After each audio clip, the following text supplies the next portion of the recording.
The waiting room concept describes a 2 to 3 year temporal space for observation. Within this period, an individual observes the rise of the Antichrist, or Little Horn. This phase symbolizes a period of spiritual gestation and careful observation. It precedes the individual's activation or engagement in a significant spiritual role. Individual suffering can lead to profound spiritual development. This process forges an unbreakable spiritual form. This fortified state is categorized as heavenly, super, or human resilience. It signifies enhanced resistance against external pressures. The individual gains immunity to various vulnerabilities. The concept of pits represents a state of profound personal trial and suffering. These trials serve to systematically strip away all worldly attachments and material desires. Through this process, individuals achieve a state of complete detachment from earthly concerns. This detachment renders them immune to external influences and manipulative forces. Specifically, it negates the Antichrist's ability to exert influence or leverage over them. The absence of worldly ties eliminates any points of vulnerability or control. The concept of a 2 to 3 year timeline is subjectively experienced. This timeline can be perceived as a tangible, immediate countdown. Alternatively, it may be viewed as a distant, undefined period. This duality highlights the varied personal interpretations of future events. Perception is influenced by individual emotional and cognitive states. The subjective experience shapes how prophetic timing is understood and felt. Prior engagement with spiritual texts is crucial for profound understanding. Reading the Book of Enoch serves as a foundational preparatory step. Acquiring a King James Version, KJV, Bible further enhances this preparation. These actions precede and facilitate the reception of significant spiritual visions. A moon reflection on a lake creates a profound visual phenomenon. The initial reflection forms a distinct cross shape on the water's surface. Subsequently, the reflection transforms into a figure resembling Jesus. This sequence of images is interpreted as a visual triple witness.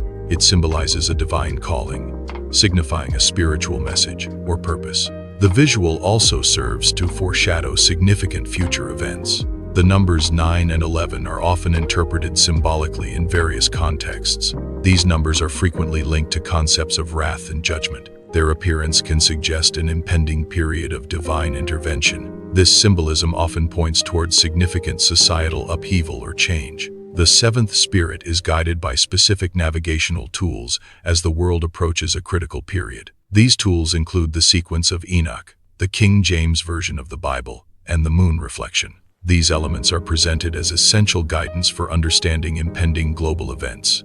This guidance is particularly relevant as the world nears the time of sorrows in 2026. The moon reflects the sun's light, not generating its own illumination. This reflection serves as a metaphor for divine revelation. The Comforter is depicted as reflecting the Father's light. This signifies an indirect form of divine revelation.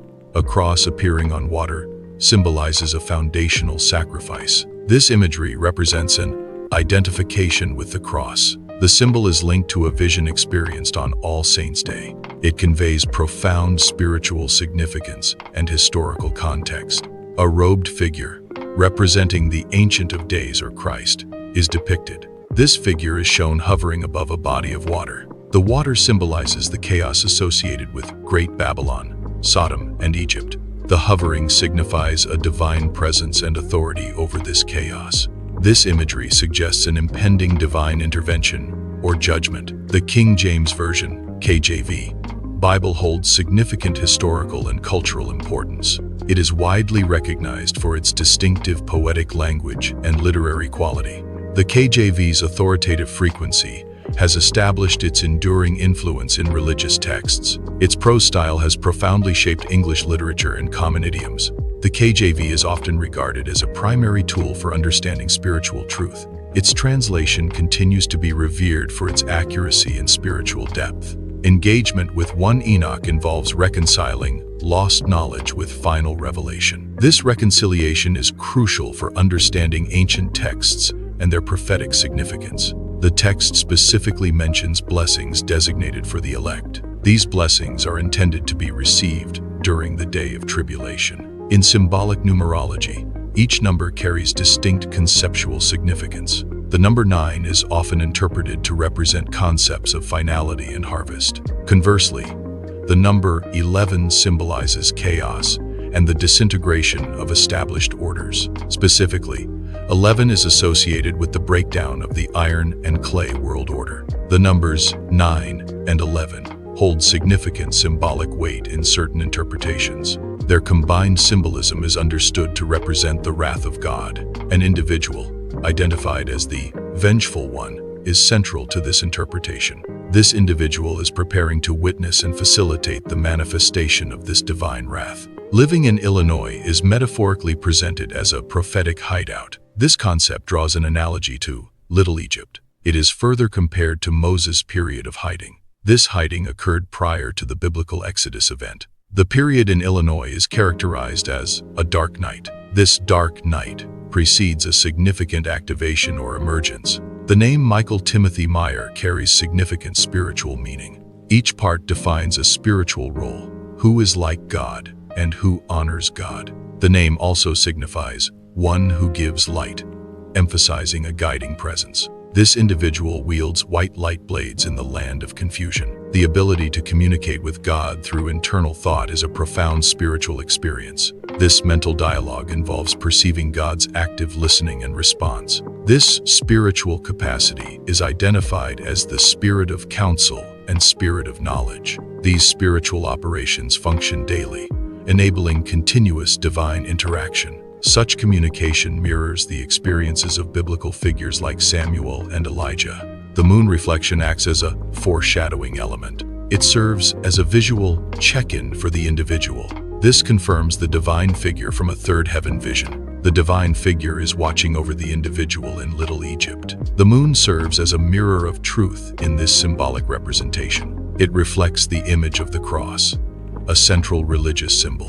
The reflection also includes a figure, signifying an individual. These reflections are cast upon water, emphasizing clarity and revelation. This imagery collectively confirms a divine covenant with the individual. A figure stands on water, symbolizing divine authority and control.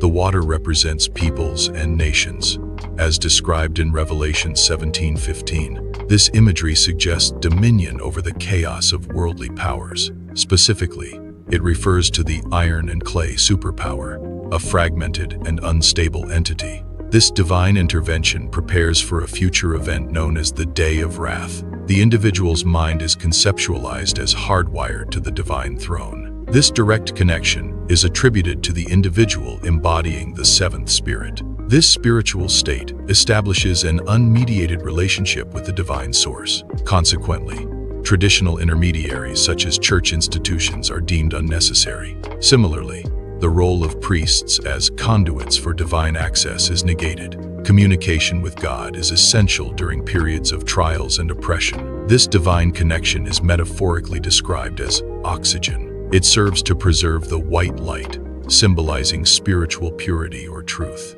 The white light faced threats of extinguishment from the Little Horn systems. This preservation occurred during an intense 9 to 11-year training period. Thus, communication with God acts as a vital lifeline in enduring severe challenges. The concept of a manual for activation is introduced. This manual is metaphorically derived from sacred texts, specifically 1 Enoch and KJV Revelation.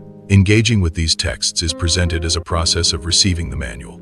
The purpose of this manual is to prepare an individual for their designated role. It signifies a spiritual or personal readiness for a specific function or mission. The concept of a seal represents a progressive spiritual fortification. This fortification is strengthened by each verse that resonates deeply within the mind during reading. The mental click signifies understanding and acceptance of the verse's meaning. Each such instance contributes to the hardening and reinforcement of this spiritual seal. This process illustrates a mechanism of internal spiritual development and resilience. The silence phase is a period of profound spiritual significance. It is metaphorically described as the refiner's fire, indicating a process of purification. This phase necessitates divine patience, particularly for the 144,000. Remaining steadfast allows for the discernment of hidden meanings in daily life. The spirit of understanding refers to a unique cognitive ability. This faculty allows individuals to discern meaning in seemingly ordinary observations.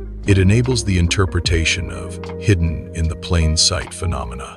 Examples include recognizing patterns in natural formations, such as a manger in clouds. It also extends to interpreting subtle environmental cues, like the paths of birds. Furthermore, this spirit aids in finding significance in numerical sequences or symbols. Garrison duty is a command to stay put, signifying a period of readiness. This phase serves as a final stretch before an impending activation or deployment. Its primary purpose is to ensure complete preparedness for future events. This readiness specifically precedes the fullness of the Gentiles event. It also precedes the sealing of the 144,000, indicating a critical preparatory stage. A dream involves confronting the Antichrist while secretly undermining his influence. This strategy is identified as archangelic identity and divine spy work. It mirrors the Joseph strategy, a historical precedent of internal subversion. The individual is positioned as an internal threat within the adversary's domain. This domain is metaphorically referred to as Goshen or Little Egypt.